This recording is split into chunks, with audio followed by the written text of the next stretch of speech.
ሶስተኛ ፖይንታችሁ ደግሞ ብዙ ሰዎች ስትራቴጂያቸው ብዙ ስለማይሰራ በሳይኮሎጂ ያሳባሉ የሚለው ነገር ነው የሰማሁት።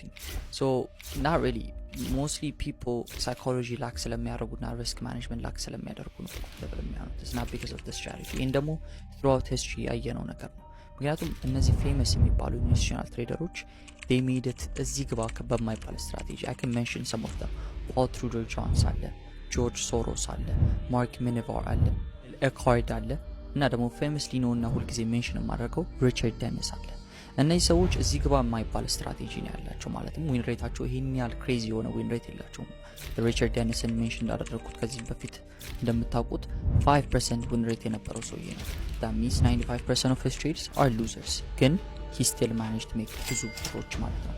ስለዚህ mostly people focus on the strategy part እና ቺን ስትራቴጂ ካወቁኝ በቃ ፕሮፊታብል መሆናለሁ የምትለው ትሪክ ነች ብዙ ሰዎችን ፌል እያደረገ ያለው። they don't focus about the psychology የሚባለው ፓርት ማለት ነው which I'm going to explain ቀጣይ ፖይንት ላይ ማለት ነው። ቀጣይ ፖይንታችን ላይ ስንመጣ ደግሞ ሳይኮሎጂ እንዴት ኮምፕሌክስ እንደሆነ ባጭሩ ላስረዳችሁ። ሳይኮሎጂ ላይ ስንመጣ it's not only just staying calm, it's about managing our internal state real time under pressure ሆነን money on the line ሆኖ። ስለዚህ ይሄን ነገሮች ትላልቅ ኢንስቲትዩሽኖች ላይ በፊት ላይም ሲደረጉ አንዳንድ ኢንስቲትዩሽኖች አሁንም ድረስ የሚያደርጓቸው ነገሮች አሉ። ሃርት ቢት ሴንሰር ሞኒተር አላቸው፣ ብሪዚንግ ሞኒተር አላቸው፣ አይ ትራኪንግ ሞኒተር አላቸው። እነዚህ በሙሉ that means አንድ ትሬደር ተቀምጦ ሃርት ቢቱ እየታየ if his heart beat እየጨመረ ከመጣ በጣም that means ኢሞሽናል እየሆነ ነው በሚባለው ስቴት ሄዶ ሳይካትሪስት እንዳናገር ያደርጉታል። ይሄን ያክል ይሄዳል ማለት ነው።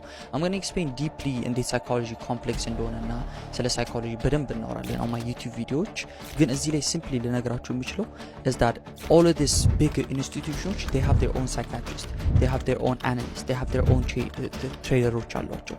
ስለዚህ እናንተ እነዚህን ሶስቱን ባንዴ ለመሆን እየሞከራችሁ ነው። ስለዚህ obviously it's going to be hard ግን ከባድ ነው ብላችሁ እንድትይዙት ሳይሆን ይሄንን ኤክስፕላኔሽን እየነገርኳችሁ ያለሁት it's just that it is going to be hard ግን try to simplify ነገሮችንና ነገሮችን አንደርስታንድ ለማድረግ ሞክሩ ነው። ሳይኮሎጂ ሃርድ ስላችሁ እንድትፈሩ ሳይሆን it's just that ራሳችሁን እንድታዘጋጁ ነው፣ ሌላ ነገር አይደለም። እና ደግሞ about mastering psychology ሲመጣ you guys told me that mastering psychology የምትማሩት ነገር ነው through time ምንም ነገር ማስተር አታረጉም የሚባል ነገር ነው የሰማሁት።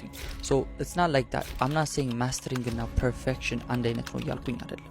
ማስተር ማለት even though under pressure ሆኖ ነገሮች ቢከብዱም ያን ነገር ኮንትሮል አድርጎ ሊሄድ የሚችል ሰው ማለት ነው፣ ወይም ደግሞ ያንን ነገር በደንብ የሚያውቀው ሰው ማለት ነው። ስለዚህ ለምሳሌ we can say ሮናልዶ የኳስ ማስተር ነው ልንል እንችላለን። he's not perfect ግን he's a master የሚያደርገውን ያውቃል ግን ሚስቴኮች ይሰራል through time ይማራል አዳዲስ ነገሮች። እናንተም as a trader you can master psychology but mastering does not mean you're going to be perfect ማለት አይደለም። still ትማራላችሁ ግን you master psychology to the point that እንደማንም ቢጊነር መታችሁ አካውንታችሁን ብሎ አታደርጉትም፣ ሲሊ ሚስቴኮች አትሰሩም፣ የሆኑ ዳም ሚስቴኮች አትሰሩም፣ የሆኑ የማይሆኑ ስህተቶች እየሰራችሁ ወደ ሌላ ዲሲዥኖች አትሄዱ። you just going to stay on track ማለት ነው። ግን ሚስቴኮች ትሰራላችሁ፣ ኢሞሽናል ትሆናላችሁ፣ አንዳንዴ የሆኑ የማይሆኑ ሎሶች ያጋጥሟችኋል በሳይኮሎጂያችሁ ምክንያት። ግን ምንድነው ለክፉ የሚሰጥ ነገር አለ you master psychology ማለት ነው። ስለዚህ don't get confused. I'm not contradicting myself. If you have any question just ask me on the comment section. I'm going to answer ለሁላችሁ ማለት ነው።